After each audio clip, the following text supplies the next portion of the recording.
നമസ്കാരം, സുഖല്ലേ എല്ലാവർക്കും. ഇന്ന് നമുക്കൊരു പാൽപ്പായസം ഉണ്ടാക്കാം. നല്ല പിങ്ക് കളറിലിരിക്കുന്ന പാൽപ്പായസം വളരെ എളുപ്പമാണ് ഇത് ഉണ്ടാക്കാനായിട്ട്. ഞാനിവിടെ നുറുക്കുകോതമ്പ് വെച്ചിട്ടാണ് ഉണ്ടാക്കിയിട്ടുള്ളത്. അപ്പോൾ ഈ പിങ്ക് പാൽപ്പായസം എങ്ങനെ ഉണ്ടാക്കണേന്ന് നമുക്കൊന്ന് കണ്ടു നോക്കാം. എല്ലാ കൂട്ടുകാർക്കും പ്രീതാസ് ഫുഡ് ചാനലിലേക്ക് സ്വാഗതം. നിറബ്രയുടെ ഒരു സൂചി നുറുക്ക് ഗോതമ്പ് ഇത് ഒരു 1/2 കപ്പ് എടുത്തിട്ടുണ്ട്. സാധാരണ അരിയിലാണ് എല്ലാവരും ഉണ്ടാക്കുക. നമ്മളിവിടെ നുറുക്ക് ഗോതമ്പ് വെച്ചിട്ടൊന്നും ഉണ്ടാക്കാം. വളരെ എളുപ്പത്തിൽ ഉണ്ടാക്കാം, ഒരു ബുദ്ധിമുട്ടും ഇല്ലാതെ. അപ്പം ഞാനിവിടെ നുറുക്ക് ഗോതമ്പ് നന്നായി കഴുകി എടുത്തിട്ടുണ്ട്. എൻ്റെ ഒരു കൈപ്പിടി അളവിലാണ് എടുത്തിട്ടുള്ളത്. അപ്പോൾ ഇതൊരു 1/2 കപ്പ് ഉണ്ട്. അപ്പോൾ ഇതിനെ ഒരു കുക്കറിലിട്ടിട്ടാണ് നമ്മൾ വേവിക്കുന്നത്. ഞാനിവിടെ അത്യാവശ്യം വലിപ്പമുള്ള ഒരു കുക്കറാണ് കേട്ടോ എടുത്തിട്ടുള്ളത്. ഒരു 6 ലിറ്റർ ഉണ്ട്. കാരണം പാല് തിളച്ചിങ്ങനെ മുകളിലേക്ക് പൊന്തി പോവാതിരിക്കാൻ വേണ്ടിയിട്ടാണ്. പിന്നെ കുക്കർ എടുക്കുമ്പോൾ നല്ല കഴുകി വൃത്തിയാക്കി എടുക്കുക. നമ്മൾ കറിയൊക്കെ ഉണ്ടാക്കുന്ന കുക്കറാണെങ്കിൽ അതിൽ എരിവും മഞ്ഞളിൻ്റെയും ഒക്കെ അംശം ഉണ്ടായിരിക്കും. അപ്പോൾ അതൊന്നും ഇല്ലാതിരിക്കാൻ നോക്കുക. നന്നായി കഴുകി വൃത്തിയാക്കി എടുക്കുക. ഞാനിതിലേക്ക് ഇനി പാലൊഴിക്കുകയാണ്. Full fat മിൽക്കാണ്. 1 ലിറ്ററോളം പാൽ ഇതിലേക്ക് ഒഴിച്ചെടുക്കുന്നുണ്ട്. ഞാനിതിൽ ആഡ് ചെയ്യുന്നത് പഞ്ചസാരയ്ക്ക് പകരം കൽക്കണ്ടാണ്. അപ്പോൾ 1 കപ്പ് കൽക്കണ്ടം ഇട്ടുകൊടുക്കുന്നുണ്ട്. 1 കപ്പ് നോർമൽ വാട്ടറും കൂടെ ഒഴിക്കുന്നുണ്ട്. ഇനി ഇത് അടച്ചു വെച്ച് നമുക്ക് വേവിക്കാം. അപ്പോൾ വെയിറ്റ് ഇട്ട് കൊടുക്കണ്ട, ആവി വരുമ്പോൾ നമുക്ക് വെയിറ്റ് ഇട്ട് കൊടുക്കാം. അപ്പോൾ ഇതിനെ ഒരു മീഡിയം ഫ്ലെയിമിലിട്ടിട്ട് ഒന്ന് വേവിച്ചെടുക്കാം. അപ്പോൾ ആവി വരുന്ന സമയത്ത് വെയിറ്റ് ഇട്ട് കൊടുക്കാം. അപ്പോൾ കുക്കറിൽ ആവിയൊക്കെ വന്നിട്ടുണ്ട്. അപ്പോൾ ഇതിൽ വെയിറ്റ് ഇട്ട് കൊടുക്കാം.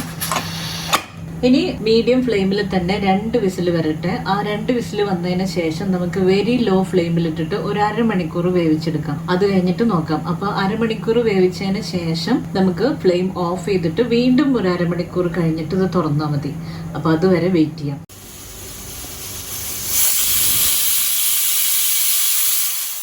പാലിൻ്റെ ഒരു നല്ല മണം വരുന്നുണ്ട് കേട്ടോ. നമ്മൾ പാൽപ്പായസമൊക്കെ വെക്കുമ്പോൾ ഒരു സ്മെല്ലുണ്ടല്ലോ, അത് നല്ല മണമാണ്. അപ്പം ഞാൻ ഫ്ലെയിം ഇപ്പോൾ ലോയിലാക്കിയിട്ടിരിക്കുകയാണ്. ഒരു 1/2 മണിക്കൂർ കഴിഞ്ഞിട്ട് നമുക്ക് ഫ്ലെയിം ഓഫ് ചെയ്യാം. ഇപ്പോൾ നമ്മൾ കുക്കർ ലോ ഫ്ലെയിമിലിട്ടിട്ട് ഒരു 30 മിനിറ്റ് നേരം വേവിച്ചതിന് ശേഷം വീണ്ടും ഞാൻ ഫ്ലെയിം ഓഫ് ചെയ്തിട്ട് ഒരു 30 മിനിറ്റ് നേരം കൂടെ വെച്ചിട്ടാണ് നമ്മളിപ്പോൾ തുറക്കുന്നത്. അപ്പോൾ എൻ്റെ ഈ വലിയ കുക്കർ ആയതുകൊണ്ട് പുറത്തേക്ക് ഇങ്ങനെ പാലൊന്നും ചീറ്റി പോയിട്ടില്ല. നമുക്കിതൊന്ന് തുറന്നു നോക്കാം.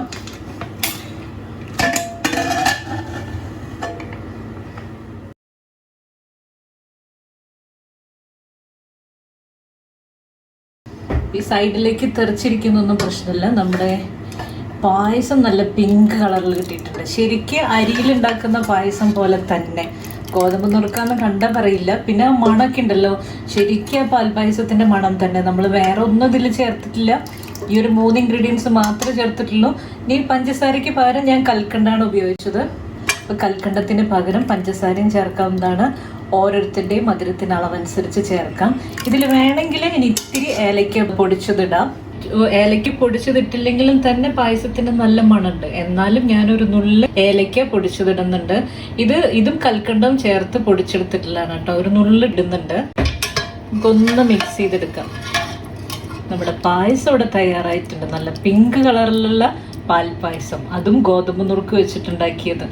അപ്പോൾ ഇനി ഇതിനൊരു സെർവിങ് ഡിഷിലേക്ക് മാറ്റാം. ഇനി താല്പര്യമുള്ളവർക്ക് കുറച്ച് നെയ്യിൽ അണ്ടിപ്പരിപ്പും മുന്തിരിയും വറുത്തിടാം. ഞാനിവിടെ ചെയ്യുന്നില്ല.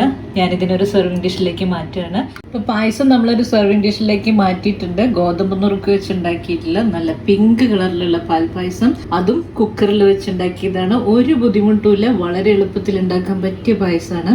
നമ്മളിപ്പോൾ എടുത്തിട്ടുള്ള പാലിൻ്റെ അളവൊക്കെ കറക്റ്റാണ് കേട്ടോ. ഈ ഒരു അളവിൽ തന്നെ ഉണ്ടാക്കിയാൽ മതി. ഇപ്പോൾ ഗോതമ്പ് നുറുക്കിന് പകരം അരിയിൽ ഉണ്ടാക്കണമെങ്കിലും ഇതുപോലെ തന്നെ ഉണ്ടാക്കാവുന്നതാണ്. നല്ല മണം വരുന്നുണ്ട് പായസത്തിന്റെ. അപ്പൊ എല്ലാവർക്കും ഈ റെസിപ്പി ഇഷ്ടമായി കാണുമെന്ന് വിചാരിക്കുന്നു.